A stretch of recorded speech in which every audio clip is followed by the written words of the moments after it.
Hello বন্ধুরা, আমার নাম অভিজিৎ আর আপনারা দেখছেন আমার চ্যানেল অভিজিৎ ট্যুরাভার্স।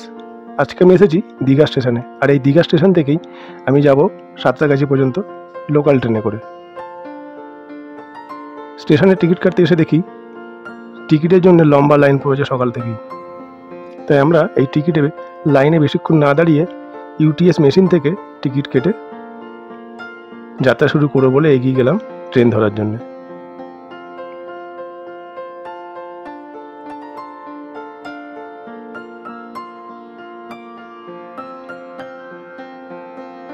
যখন ট্রেন ধরার জন্য প্ল্যাটফর্মে এলাম তখন দেখলাম যে এখানে দুটো লোকাল ট্রেন একসাথে দাঁড়িয়ে আছে। তো একটা যাবে পাঁশকুড়া হয়ে সাঁতরাগাছি পর্যন্ত, আর পরের ট্রেনটা যাবে পাঁশকুড়া পর্যন্ত। আমি যে ট্রেনটা ধরবো সেই ট্রেনটা হচ্ছে সকালে 5:45-এ, আর যেটা পাঁশকুড়া পর্যন্ত যাবে সেই ট্রেনটা হচ্ছে 6:50-এ। আর এর পরে আর একটা লোকাল আছে যেটা আবার এই দীঘা থেকে পাঁশকুড়া হয়ে সাঁতরাগাছি পর্যন্ত যাবে, সেটা 12:05-এ আছে। তো পরপর এই তিনটেই ট্রেন আছে লোকাল ট্রেন, যেটা পাঁশকুড়া হয়ে সাঁতরাগাছি যায়, কিন্তু শুধু 6:50-এর ট্রেনটাই পাঁশকুড়া পর্যন্তই যায়। ট্রেনে উঠে পড়েছি আর আমাদের ট্রেন সাঁতরাগাছির দিকে রওনা হয়ে পড়েছে। এই Digha স্টেশনকে tata bye bye Alvida বলে এগিয়ে চললাম সাঁতরাগাছির দিকে।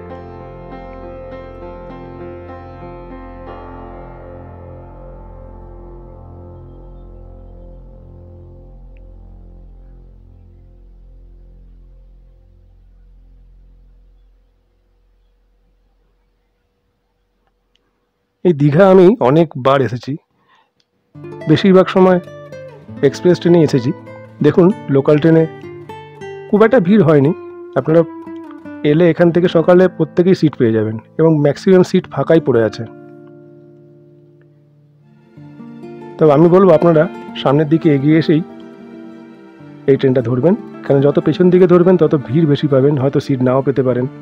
এই চেষ্টা করবেন সামনের দিকে এগিয়ে এসে এই ট্রেনটা ধরা, তাহলে সিট পাওয়ার সম্ভাবনা বেশি থাকে।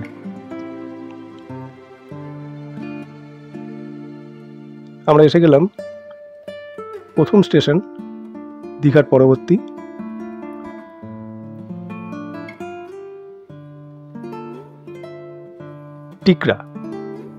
টিকরা প্ল্যাটফর্ম।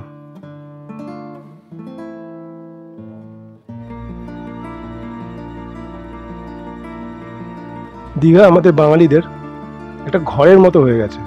অনেকেই বহুবার এই দীঘা এসেছে, আমিও এসেছি। আমার তো খুবই ভালো লাগে দীঘা আসতে। এসে গেলাম পরবর্তী স্টেশন রামনগর।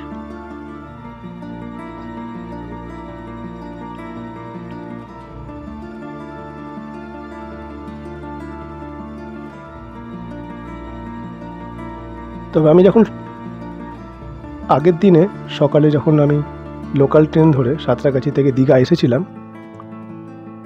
এক্সপ্রেস ট্রেনটাতে যে জেনারেল কোচ আছে দুটো, সেই জেনারেল কোচে যা ভিড় ছিল তার থেকে এই লোকাল ট্রেনটাতে ম্যাক্সিমাম ভিড় ছিল, প্রচুর ভিড় ছিল লোকাল ট্রেনটাতে।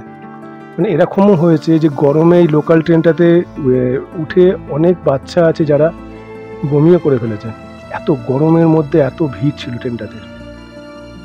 তবে ফেরার সময় ট্রেনটা বেশ ফাঁকা ফাঁকা ছিল, আমি কারণ রবিবার দিনকে ফিরছিলাম।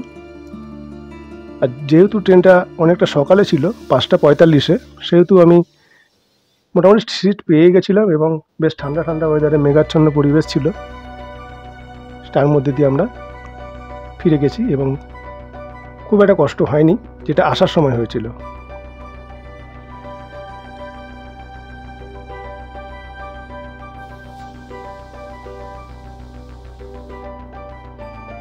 এসে গেলাম কাঁথি স্টেশন।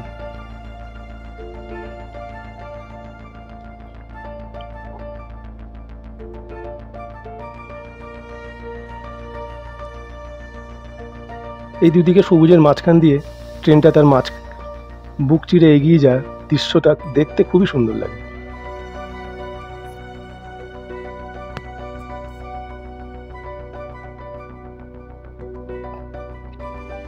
তবে দীঘার এদিকে যে প্ল্যাটফর্মগুলো আছে, যেগুলো পাঁশকুড়া থেকে দীঘার পথে আসার পথে যেগুলো পরে প্ল্যাটফর্মগুলো, সেগুলো আমি যখন আগে 5-7 বছর আগে যখন এখানে দীঘায় আসতাম, তখন এই প্ল্যাটফর্মগুলো এতটা ডেভেলপ ছিল না। আস্তে আস্তে এখানে প্রতিটা স্টেশনে কাজ শুরু হয়েছে এবং প্রতিটা স্টেশনকেই অনেকটা আপগ্রেড করা হয়েছে। দেখুন, অনেক প্ল্যাটফর্মে আপনি দেখতে পাবেন যে কাজ চলছে।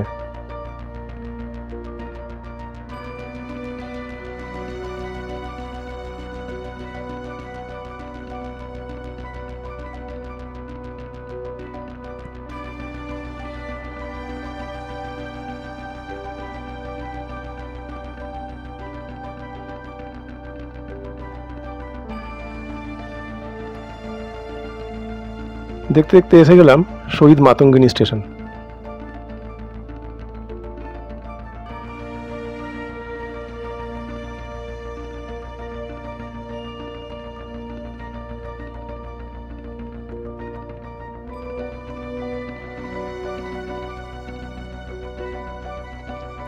তবে প্ল্যাটফর্মগুলো যতই ডেভেলপ করুক, দেখতে সুন্দর লাগুক, অবশ্যই দেখতে সুন্দর লাগে এবং মানুষের অনেক কাজে লাগে। স্টেশনগুলোতে কেন জলের ব্যবস্থা থাকে না, সেই জায়গাগুলো হয় বাথরুম থাকে না, কিন্তু আপডেট করার পরেও যেই স্টেশনগুলো এখনও পর্যন্ত আপগ্রেড হয়নি, সেই স্টেশনগুলোর মধ্যে যে গাছ দিয়ে যে একটা ছাউনি করা আছে এবং দেখতে যে সুন্দর লাগে, যে গাছের সারিবদ্ধভাবে স্টেশনের মাঝখানে দাঁড়িয়ে থাকা, সেগুলো সত্যিই খুবই সুন্দর লাগে।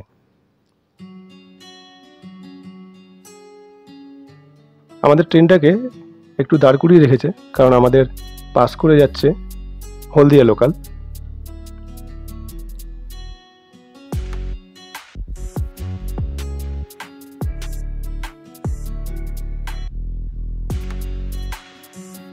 আমরা খুব কাছে চলে এসেছি পাঁশকুড়া স্টেশনের।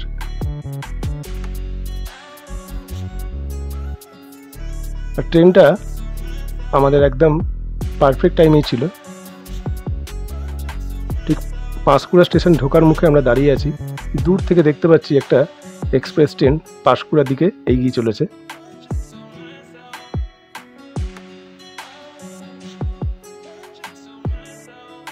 সকালবেলার এই ঠান্ডা হাওয়া এবং এই সবুজের মাঝখানে এই সুন্দর প্ল্যাটফর্মের ওপর দিয়ে ট্রেনগুলো যে দ্রুত গতিতে এগিয়ে যায়, সেটার দৃশ্য দেখতে খুবই সুন্দর লাগে। এই মজা কিন্তু বাসে করে জার্নি করলে কিন্তু হয় না, এটা ট্রেনে হয়।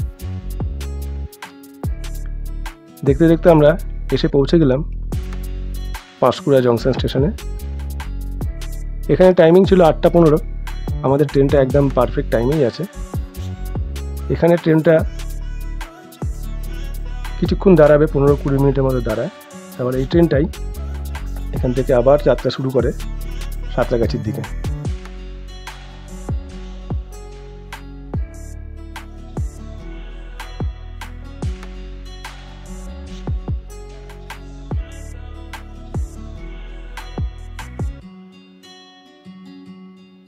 আমাদের ট্রেনটা পাঁশকুড়া থেকে এগিয়ে চললো সাঁতরাগাছির দিকে।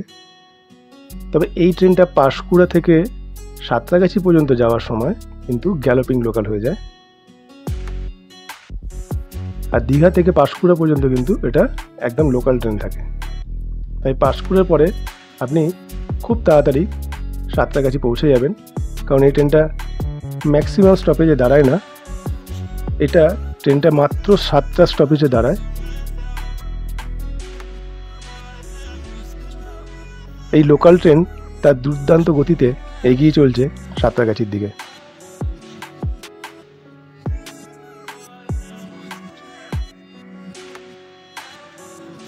আমি আমার এক ভিডিওতে আগে একটা ভিডিও করেছিলাম, যেখানে সাঁতরাগাছি থেকে দীঘা পর্যন্ত লোকাল ট্রেন জার্নি দেখিয়েছিলাম। এবারে আমি দীঘা থেকে সাঁতরাগাছি পর্যন্ত এই ভিডিওটা আপনাদের জন্য বানাচ্ছি। এই ভিডিওটা কেমন লাগছে আপনাদের অবশ্যই আমাকে কমেন্টে জানাবেন, এবং যদি আপনাদের আরও কিছু এই রুটে আরও কিছু জিজ্ঞাসা থাকে, সেগুলো আমাকে কমেন্ট বক্সে জানাতে পারেন। আমরা মেছেদা পার করে চললাম।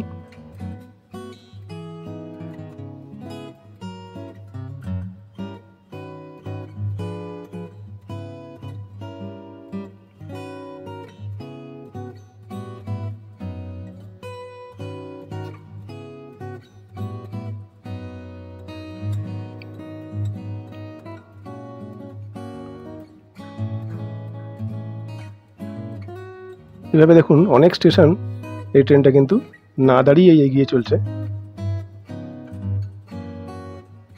কিন্তু আসার সময় কিন্তু এই ট্রেনটা এরকম হয় না। আসার সময় যখন সাঁতরাগাছি থেকে দীঘা এই লোকাল ট্রেনটা আসে তখন কিন্তু প্রতিটা স্টেশনে দাঁড়াতেই আসে। একমাত্র ফেরার সময় এই ট্রেনটা পাঁশকুড়া থেকে সাঁতরাগাছি পর্যন্ত গ্যালোপিং থাকে।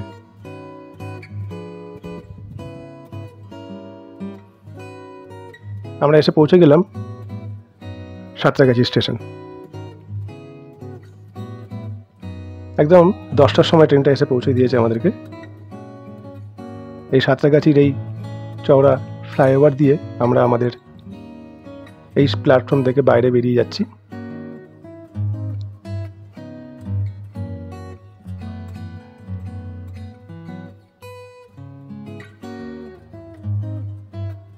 এই সাবওয়ে দিয়ে আমরা সাঁতরাগাছি প্ল্যাটফর্মের বাইরে বেরিয়ে যাব। এই ভিডিওটা আপনাদের কেমন লাগলো অবশ্যই জানাবেন। এরকমই সুন্দর সুন্দর ভিডিও দেখার জন্য আমার চ্যানেলটাকে লাইক এবং সাবস্ক্রাইব করে দেবেন। আবার দেখা হবে অন্য কোনো একদিন অন্য কোনো এক ভিডিওতে।